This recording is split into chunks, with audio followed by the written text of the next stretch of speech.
Hello दोस्तों, नमस्कार। स्वागत है आपके अपने यूट्यूब चैनल संजय टेक्निकल @21 में। सबसे पहले मैं कल के लिए आप लोगों को सॉरी बोलना चाहूँगा, क्योंकि कल मैं आप लोगों को वीडियो प्रोवाइड नहीं कर पाया था। जैसा कि हमारी यह सीरीज चल रही है DRDO 100 दिन की सिलेक्शन वाली क्लास, तो उसी सीरीज़ का यह पार्ट आज का 68 होने वाला है, जो आपको कल होता, ठीक है। लेकिन आज आपको यह मॉर्निंग में वीडियो मिलेगी, ठीक है।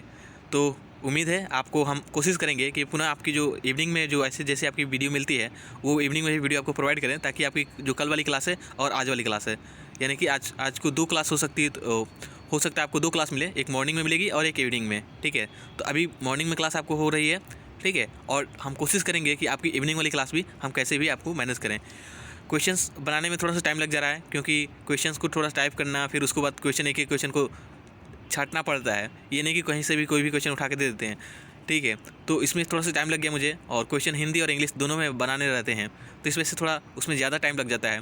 तो कल मैं टाइम पे क्वेश्चन नहीं तैयार कर पाया था, इसकी वजह से कल की वीडियो नहीं अपलोड हो पाई, ठीक है। तो उसके लिए पुनः सॉरी।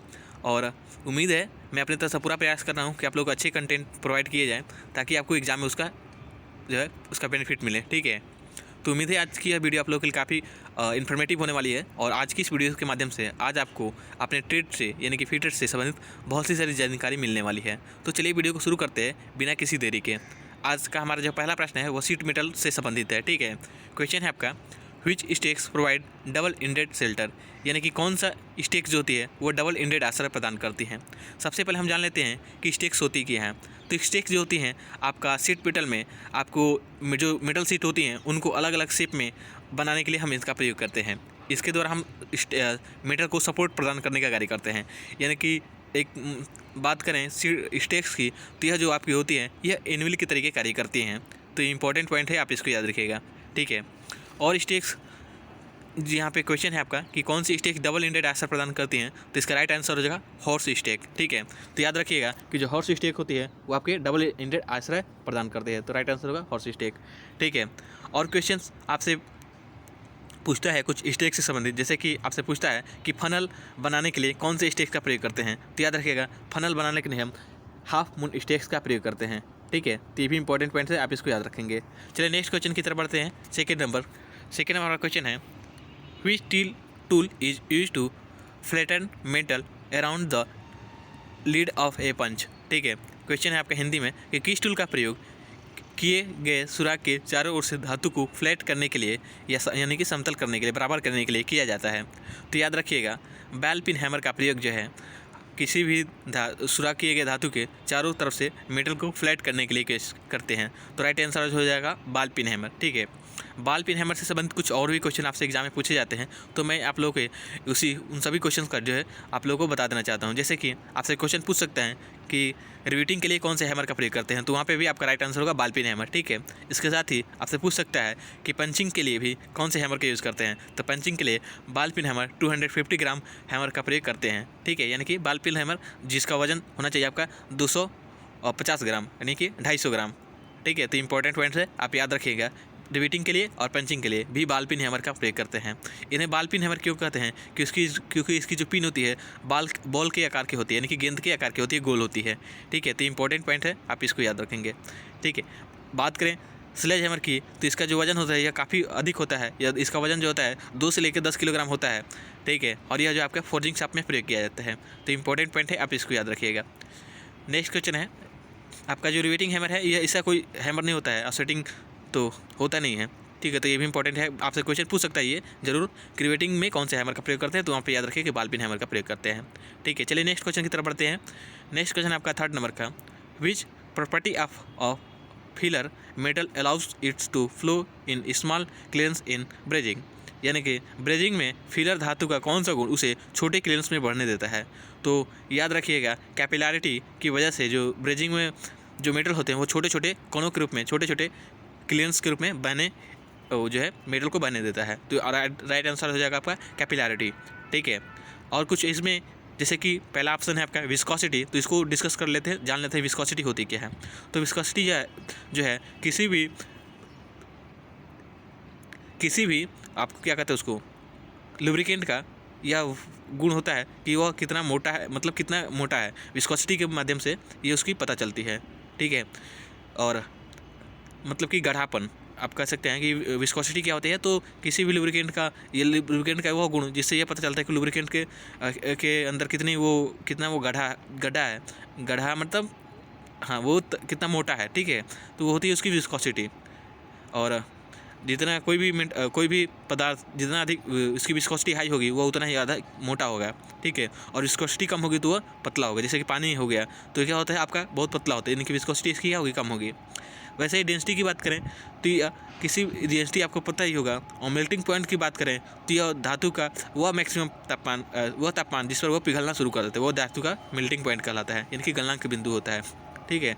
और डेंसिटी होता है कि समान आयतन के भार के पानी की तुलना, जब किसी समान आयतन के भार के पानी की तुलना किसी वस्तु की तुलना की जाए तो उसको हम डेंसिटी कहते हैं।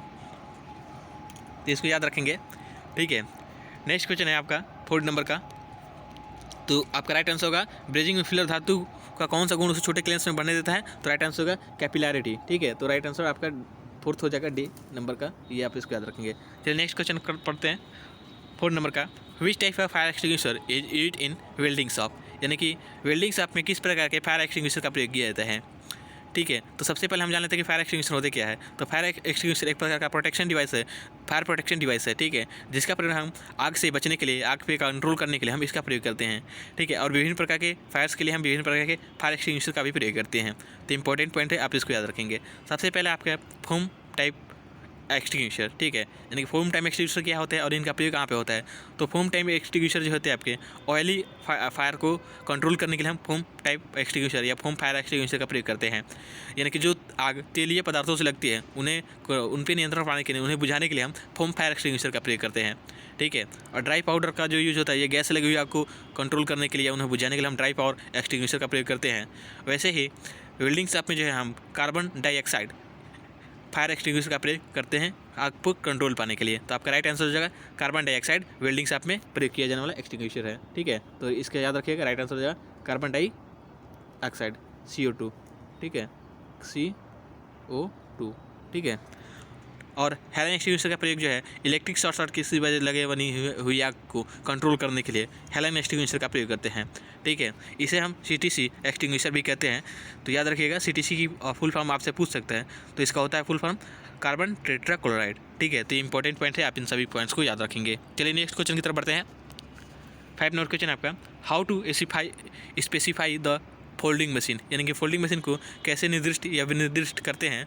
तो जो फोल्डिंग मशीन होती है उसकी maximum length and width of seat की मदद से उसको हम क्या करते हैं, उसको जो है स्पेसिफिकेशन उसका जो है करते हैं। तो इसका राइट आंसर हो जाएगा फर्स्ट आपका maximum length and width of seat, यानी कि सीट की जो अधिकतम लंबाई और उसकी मोटाई के माध्यम से, चौड़ाई के माध्यम से हम इसको क्या करते हैं, इसका जो है स्पेसिफिकेशन करते हैं। नेक्स्ट क्वेश्चन है आपका 6 नंबर का। First aid box should be properly equipped and where should it be kept, यानी कि फर्स्ट एड बॉक्स समुचित ढंग से सुसज्जित करके कहाँ रखना चाहिए। यानी कि फर्स्ट बॉक्स में जो भी नेसेसरी चीज़ें हैं, जैसे कि आपका सीजर हो गया, ठीक है, बैंडेज हो गया, आपका कोई आपका बाम हो गया, या आपका कोई, ठीक है, ये सारी चीज़ें मतलब उसमें होनी चाहिए और इसको कहाँ रखना चाहिए, ठीक है। तो ये जो है आपका पहला क्वेश्चन आपको है कि एन इंपॉर्टेंट प्लेस, किसी महत्वपूर्ण स्थान पर रखना चाहिए, एट मशीनिंग एरियाज, यानी कि मशीनिंग वाली जगहों पर रखना चाहिए, या in an easily accessible location, या इन गुड कंडीशन, या उनको अच्छे दशा में रखना चाहिए, ठीक है। तो आपका राइट आंसर हो जाएगा in an easily accessible location, यानी कि ऐसी जगह पे रखना चाहिए जहाँ पे हम आसानी से पहुँच सके, ठीक है। तो फर्स्ट एड बॉक्स में याद रखिएगा कि सारी चीज़ें होनी चाहिए और उसको हम ऐसी जगहों पर रखना चाहिए जहाँ पे हम आसानी से पहुँच सके। तो राइट आंसर हो जाएगा C नंबर का, यानी थर्ड जो है आपका राइट आंसर हो जाएगा। चलो नेक्स्ट क्वेश्चन की तरफ बढ़ते हैं 7 नंबर का। 7 नंबर क्वेश्चन है आपका, what should be done first if problem occurs while machining is running, ठीक है। तो राइट आंसर इसका क्वेश्चन देख लेते हैं हिंदी में। एक मशीन के चलते समय यदि कोई समस्या आ जाए तो सबसे पहले आपको क्या करना चाहिए। तो जैसे कि हम ITI का जो कार्य है वह काम करना ही है, ठीक है। मतलब हम कोई इंजीनियर तो है नहीं कि हम क्या करेंगे, इंस्ट्रक्शन देंगे, लेकिन जब हमें आप कार्य कर रहे हैं किसी मशीन पे, अगर उसमें मशीन के चलाते समय अगर कोई आपको समस्या आपको नज़र आ रही है, ठीक है, आपको लग रहा है कि कोई मशीन में प्रॉब्लम है, तो सबसे पहले आप क्या करेंगे, पहला आप राइट ऑप्शन है स्टार्टर शाउटिंग, चिल्लाना शुरू कर देंगे, ठीक है, या इलेक्ट्रिक पैनल को ऑन कर देंगे, चालू कर देंगे, या अपने सीनियर को बुलाएंगे, ठीक है, और या आप press the red button on the front, यानी कि सामने दिया हुआ लाल बटन को दबाएंगे। तो ये बहुत ही इंपॉर्टेंट क्वेश्चन है। कभी कभी हम जो है अपनी क्यूरियोसिटी मतलब हमारी उत्सुकता की वजह से हम क्या करते थे, क्वेश्चन को रॉन्ग आंसर इसका कर देते हैं।